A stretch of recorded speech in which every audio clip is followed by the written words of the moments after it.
Hello friends, कल की class में हमने देखा था आर्किटेक्चर नहीं हम पढ़ पाए थे। हमने कल बुक्स को मेनली पढ़ा था और सोसाइटी को पढ़ा था, जिसमें सोसाइटी में रिवीजन करने लायक कुछ था नहीं। ये था कि पर्दा प्रथा ऊपरी अपर क्लास की महिलाओं में था, लोअर क्लास की महिलाओं में नहीं था।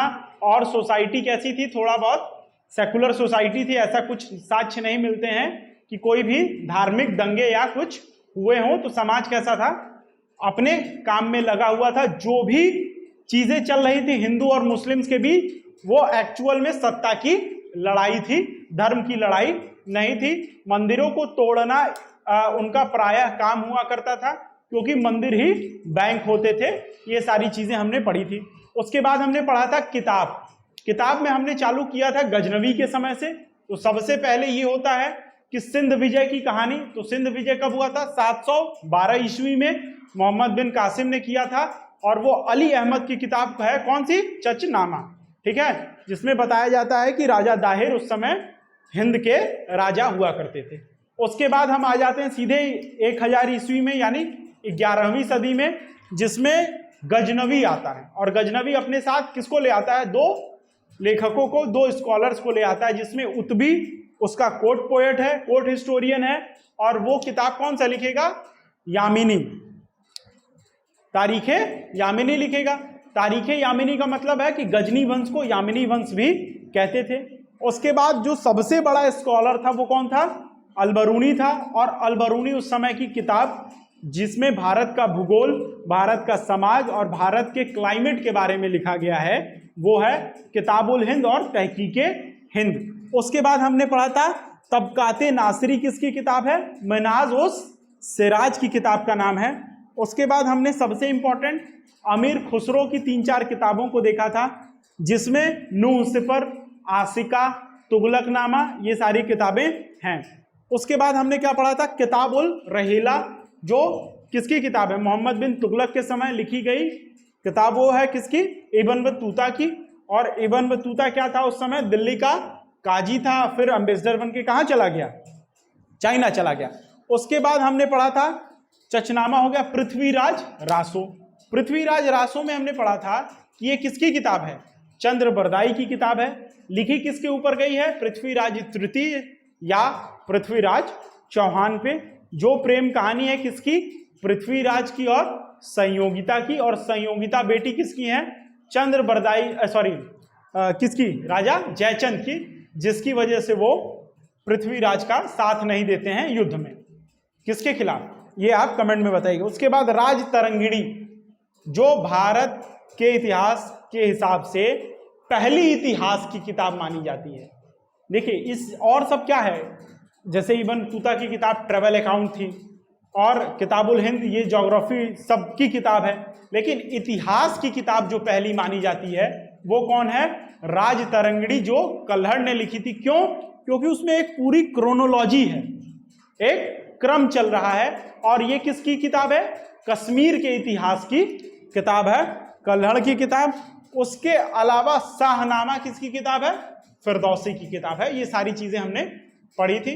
अब हमको पढ़ना है आर्किटेक्चर। आर्किटेक्चर हम दो तरीके से पढ़ेंगे। कैसे?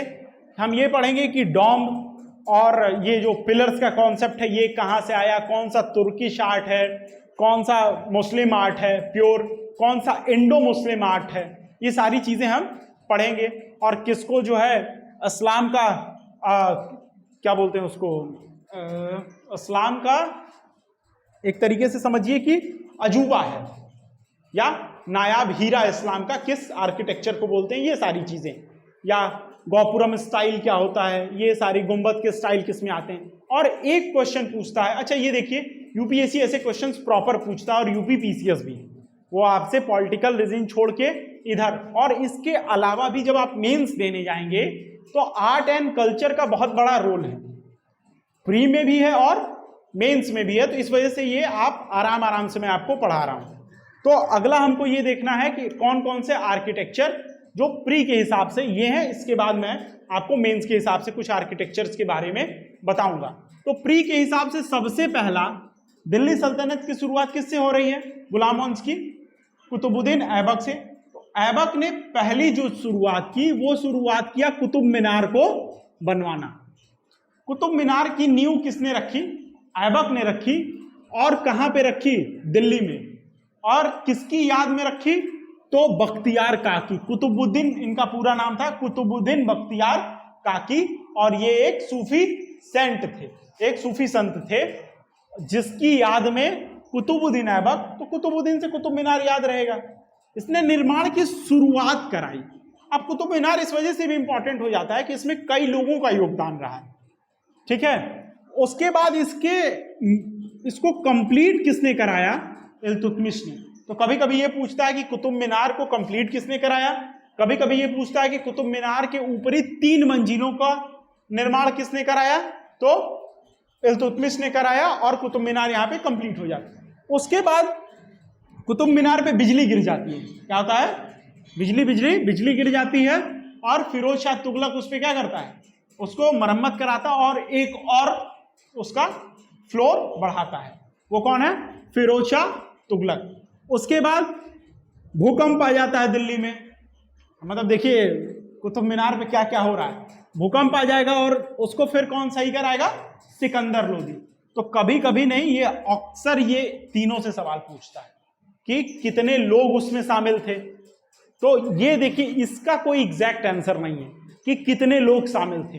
कभी कभी आयोग सिर्फ ये मांगता है 3 तक, कभी कभी 4 मान लेता है। तो ये डिस्प्यूटेड क्वेश्चन है, इसके चक्कर मत पड़िए कितने लोग शामिल थे। अगर आप मॉडर्न इंडिया तक आ जाएंगे तो रॉबर्ट भी आ जाएंगे इसी के अंदर, ठीक। तो उन्होंने भी इस पे काम किया था, तो इसके चक्कर में नहीं पड़ना। हाँ, ये याद रखिएगा कि फिरोज शाह तुगलक और सिकंदर लोदी भी उसमें शामिल थे। और एक चीज इससे ये भी आपको समझ में आएगा, इल्तुतमिश गुलाम वंश का संस्थापक और मतलब रियल फाउंडर और सबसे बड़ा नाम है ना। तुगलक में सबसे बड़ा नाम कौन है? फिरोज शाह तुगलक। लोदी में सबसे बड़ा नाम कौन है? सिकंदर लोदी। तो इससे एक चीज ये भी याद हो गया कि सबसे जो प्रमुख रूलर अपने अपने वंश के थे, उन्होंने क्या किया? कुतुब मीनार को बनवाया। उसके बाद कुतुब मीनार यूनेस्को की वर्ल्ड हेरिटेज साइट में विश्व विरासत स्थल घोषित कर दिया गया 1993 में। तो इसका महत्व आप समझ सकते हैं कि कितना होगा। 1993 में इसको विश्व विरासत स्थल घोषित कर दिया गया। उसके बाद ऐबक 2 और मस्जिदों का निर्माण करवाता है, एक मस्जिद और एक पैलेस का, सॉरी, कुव्वत उल इस्लाम। ये भारत की पहली मस्जिद है। क्या है? भारत की पहली मस्जिद। और ये कहां पे है? दिल्ली में है। एक चीज और याद रखिएगा, मैं बस ये ट्रिक बता रहा हूं, हमेशा नहीं काम आएगा। 90% टाइम अगर दिल्ली सल्तनत का कोई राजा है और ये पूछ ले कि ये चीज कहां है और आपको नहीं पता है, तो कहां मारिएगा? दिल्ली पे, ठीक है। ऑप्शन दिल्ली पे क्लिक करिएगा। उसके बाद ये 2.5 दिन का झोपड़ा बनवाता है, जो कहां है? अजमेर में। ये 10% इधर ही आता है, अजमेर में 2.5 दिन का झोपड़ा। और प्लेस पूछता है कि कहां बनाया गया था। उसके बाद लाल महल। लाल महल में याद करिएगा कि अलाउद्दीन खिलजी का क्या हुआ था? राज्याभिषेक हुआ था, इस वजह से लाल महल भी पूछता है। और इसको किसने बनवाया? बलबन ने बनवाया है। और ये कहां पे है? ये भी दिल्ली में है। उसके बाद अलाउद्दीन खिलजी ने कुछ आर्किटेक्चर बनवाए, उसमें कौन कौन सा है? अलाई दरवाजा, ठीक। इसी को जो है बोलते हैं इस्लाम का क्या? चमत्कार, अलाई दरवाजे को। उसके बाद 1000 सुतन। सुतन का मतलब मैंने बताया था खंबा, पिलर्स। तो 1000 खंबा महल भी दे सकता है, 1000 सुतन भी दे सकता है, और कभी कभी इंग्लिश ट्रांसलेट करके 1000 पिलर भी दे सकता है। और ये भी कहाँ है? दिल्ली में है।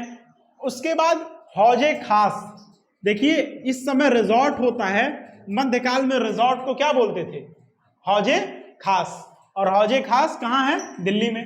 और आज भी हौजे खास एक जगह है जिसको आप मेट्रो स्टेशन हौज खास के नाम से जानते हैं, ठीक। वो कहाँ है? दिल्ली में है। उसके बाद जमात खाना मस्जिद, ये भी कहाँ है?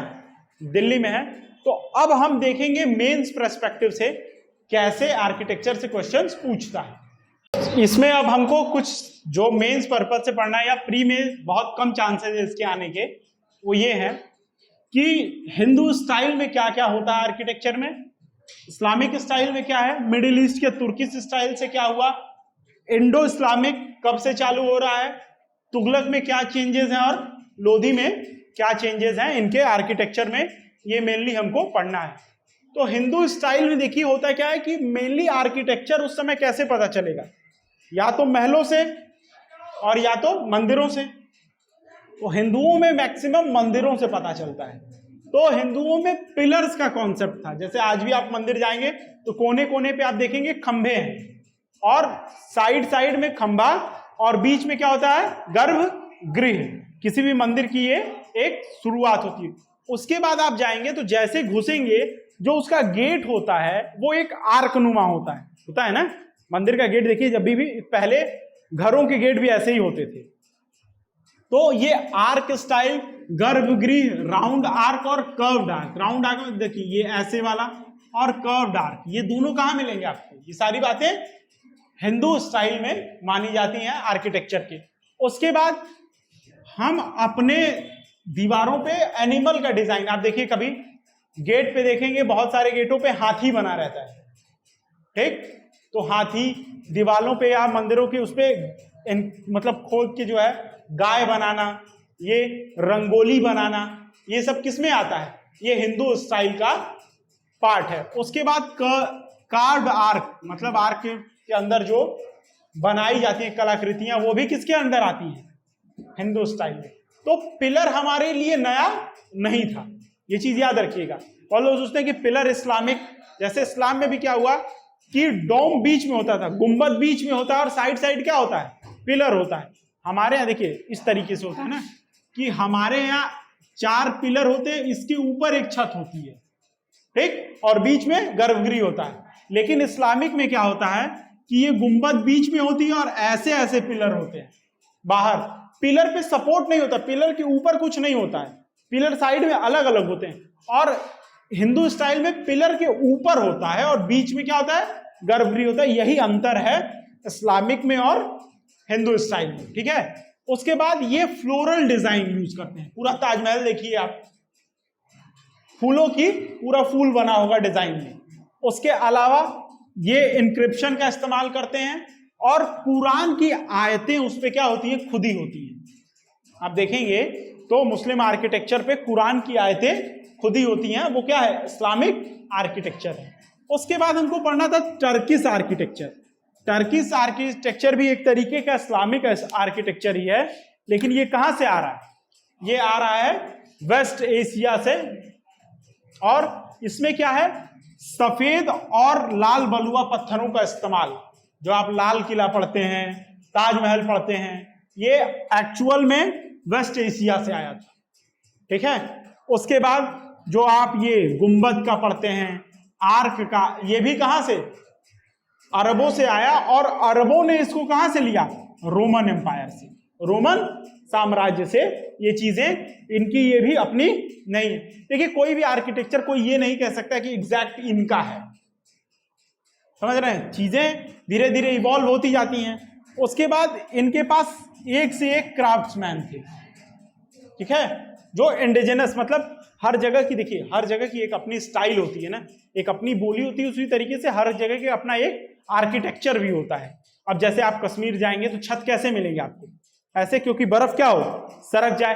तो हर जगह का अपना आर्किटेक्चर है। हमारे यहाँ प्लेन, पहले जब खपड़े होते थे तो हम भी ऐसा ही बनाते थे, क्योंकि पानी लगे ना क्या हो?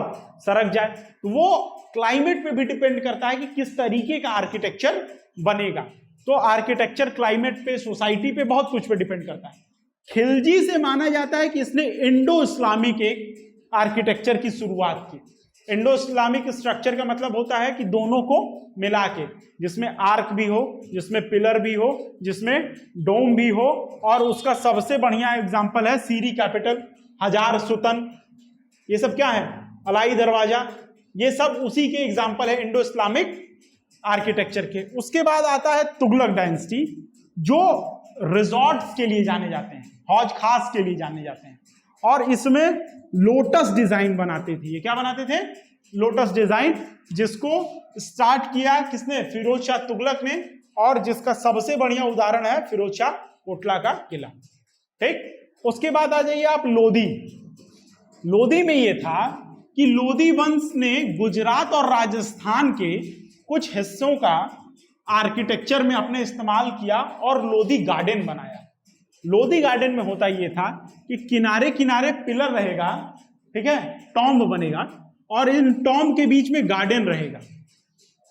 और लोधी से ही मुगल वालों ने इसको लिया। तो आप जितना भी लाल किला देखिए, आप मुगल में सबसे बढ़िया क्या है, ताजमहल है, आगरे का लाल किला देखिए, दिल्ली का लाल किला देखिए, आप देखेंगे कि टॉम्ब्स के बीच में क्या है, गार्डन है। तो इसका कॉन्सेप्ट किसने चालू किया, लोधी ने। और सबसे बढ़िया उदाहरण क्या है, लोधी से ही याद रखिएगा, लोधी गार्डन। लोधी गार्डन जो है क्या है, सबसे बढ़िया एग्जाम्पल है इंडियन स्टाइल को कैसे कन्वर्ट किया गया। तो अब एक चीज देखिए, आप क्या देख रहे हैं कि जब कुतुबुद्दीन ऐबक आ रहा है तो वो एक कुतुब मीनार बनवाया, कुतुब इस्लाम बनाया, वो अभी इस्लामिक लॉ पे ही चल रहा है, मतलब इस्लामिक आर्किटेक्चर के आसपास। उसके बाद जब खिलजी आता है तो क्या करता है, इंडिया का भी आर्किटेक्चर इस्तेमाल करता है, इंडियो इस्लामिक। उसके बाद धीरे धीरे चेंज हुआ, तुगलक ने और कुछ लिया, लोधी आते आते एक तरीके से पूरा एक इंडियन कल्चर बन गया। तो मुगल आएंगे तो आप डिस्क्रिमिनेट नहीं कर पाएंगे कि कौन सा इंडियन कल्चर का है और कौन सा, सब मिक्स हो जाएगा, ठीक है। तो आर्किटेक्चर भी, सोसाइटी भी इसी तरीके से सब मिक्सचर में चलेगी। अब हम आगे जो है क्या पढ़ेंगे, या तो ये पढ़ लेंगे भक्ति मूवमेंट, और या तो फिर हम ये पढ़ लेंगे विजयनगर या बहमनी किंगडम को। इन्हीं शब्दों के साथ धन्यवाद।